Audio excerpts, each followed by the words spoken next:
Салам достор, биз мурунку сабакта көптүктөр жөнүндө сөз кылганбыз. Бүгүн болсо тез арада улантышыбыз керек көптүктөрдү. Бул жакта мурдакы эле сабакта көптүктөр берилген. Азыр биз эмне кылабыз? Көптүктүн элементинин санын үйрөнөбүз. Анан ЖРТда аябай көп келет ушул маселелер. Негизи эле жашоодо деле көп кездешет. Кыскасы баштадык. Көптүктөрдүн элементинин саны деген эмне? Кыскасы бул жакта канча А элементинде канча көптүк бар? 1, 2, 3, 4, 5, 6, 7, 8. Болду, ушул эле нерсе, бүттү. Эч кандай татаал эч нерсе жок бул жактачы. Демек, А элементинде 8 А көптүгүндө 8 элемент бар дегенди математикада кантип жазабыз? Мынакей мынтип жазабыз. N A'да ушунча элемент бар. Болду. А көптүгүндө 8 элемент камтылган. Бул математиканын тилинде. Б көптүгүндө камтылган 1, 2, 3, 4, 5, 6, 7. 7 элемент. С көптүгүндө камтылган 1, 2, 3, 4, 5 элемент. Оңой эле экенби достор? Оңой эле, мындан оор деле эч нерсе жок. Азыр мен силерге тапшырма берем. Пауза коюп өзүңөр чыгаргыла достор. Так, мисалы тапшырманы кандай мынакей. Саны, бул number деген англис тилинен келсе керек мен оюмча. А менен Б'нын кесилишиндеги. А менен Б'нын кесилишинде канчага барабар? Элементтин саны канча? Силерде жооп даяр болуп калды окшойт. Карайлы. Диаграмманы че коелу, мындайраак. Так, анан жазалы. Бул А болсун. Бул Б болсун. А менен Б'нын кесилишин демек экөөндө тең. Диаграммасы жок деле жазып койсок болот экен. А менен Б дагы сандар кайсылар эле? Мурунку сабакта эле өткөнбүз.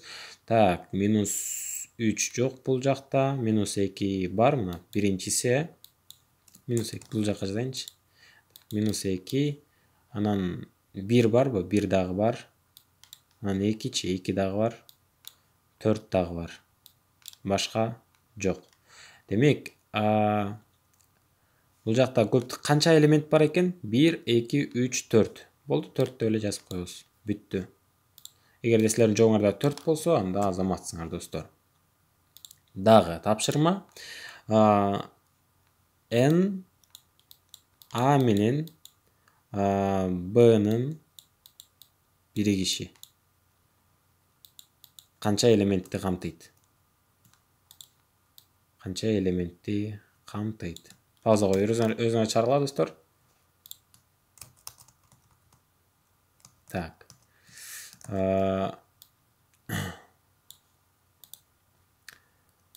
А менен Б'нын кесилиши ушундай болду. Ал эми Ага тиешелүүлөр кайсы? Албетте -5, -3, -2-ни жаздым, 1-ди жаздым, 2-ни жаздым, 4-тү жаздым, анан 5, 8. Б'ны карайлы. -2-ни жаздым, -1, 0, 1, 2-ни жаздым, анан 3.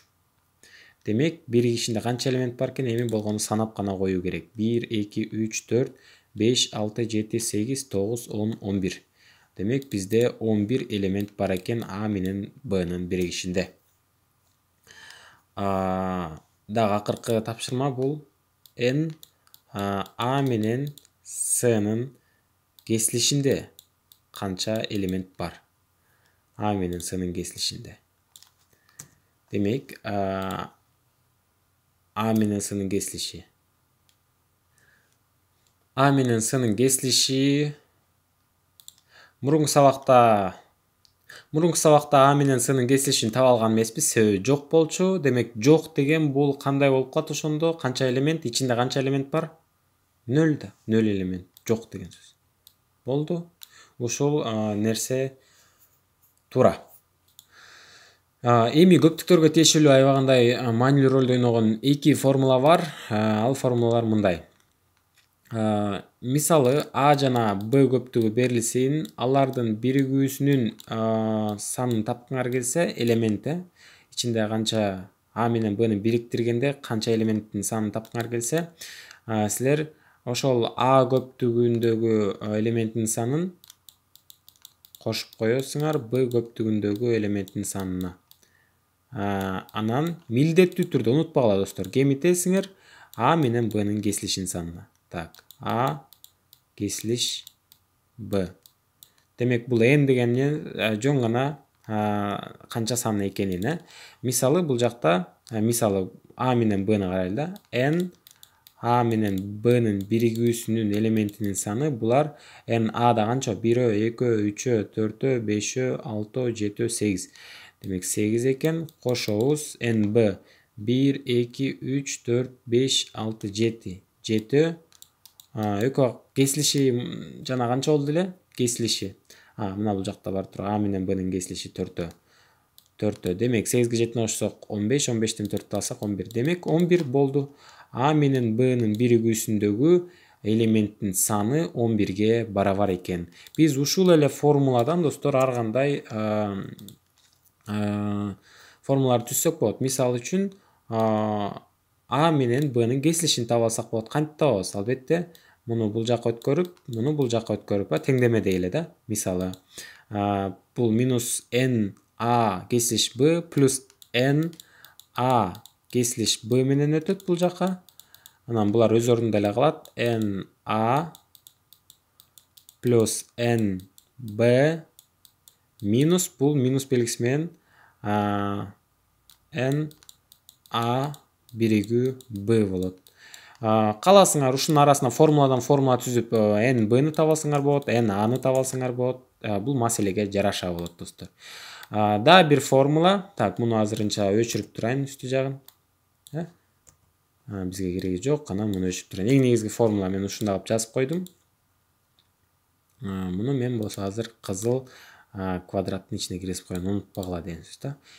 Анан кийин дагы бир формула бар достор. Бул формула 3 көптүктүн биригүүсүнүн элементин аныктайт.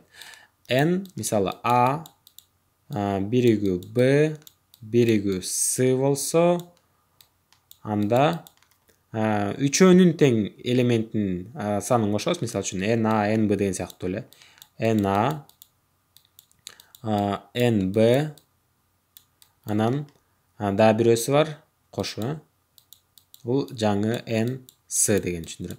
Анан бул жакта кесилиш n А кесилиш Б дагы эмне алабыз? Минус. Бул жакта дагы элементтер бар, азыр мен силерге көрсөтүп берейин.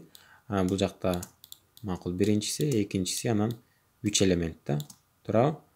Анан бул А болсун, Б болсун, анан С. Демек карайбыз достор. Биринчи кесилиш бул А менен Бнын кесилиши, мына болчу экен. Анан кийин Б менен С кесилишет экен. Демек анда дагы кемитебиз n Б минус С. Анан дагы кемитебиз үчүнчүсү А менен Сынын кесилиши. Болду, ушинтип эле үчөөнү тең чийдик. Так, минус n А кесилишти эмне алып койдум мен? Кесилиш А менен С. Анан эң аягында үчөөнүн кесилишин кошуп коебуз кайра. А, Б, С. Болду, бул узун формула. Негизи практика жүзүндө формуланы деле колдонбойбуз. Мен кийинки практикалык сабактарда көрсөтүп берем. Кереги тийип калса колдонобуз, кереги тийбесе колдонбойбуз. Муну милдеттүү түрдө жатташтын кереги жок. Силерге мен азыр жазган үчүн эле оор көрүнүп атат, бирок оңой эле достор. Мынакей.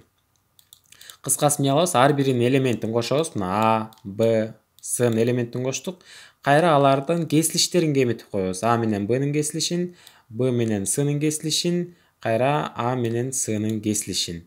Анан кайра кошуп коебуз үчөөнүн тең кесилишин. Бул жана эме тибедик беле күчүнүн ортосундагы кесилиш да булчу. Ушул. Кыскасы достор, мен силерге баардыгын түшүндүрүп берүүгө аракет кылдым. Түшүнүп кетиш өзүңөрдөн. Эми бирок ал эми дагы деле түшүнүшү оор болуп атса коркпой эле боло. Кийинки практикалык сабактарда баардыгын кенен түшүндүрүп берем. Бул учурда орустардын макалы аябай туура келет. Повторение мать учения деген. Демек ошонун негизинде биз болсо практикалык сабактарды дагы бекемдеп алабыз. Ошол сабактан жолугабыз анда.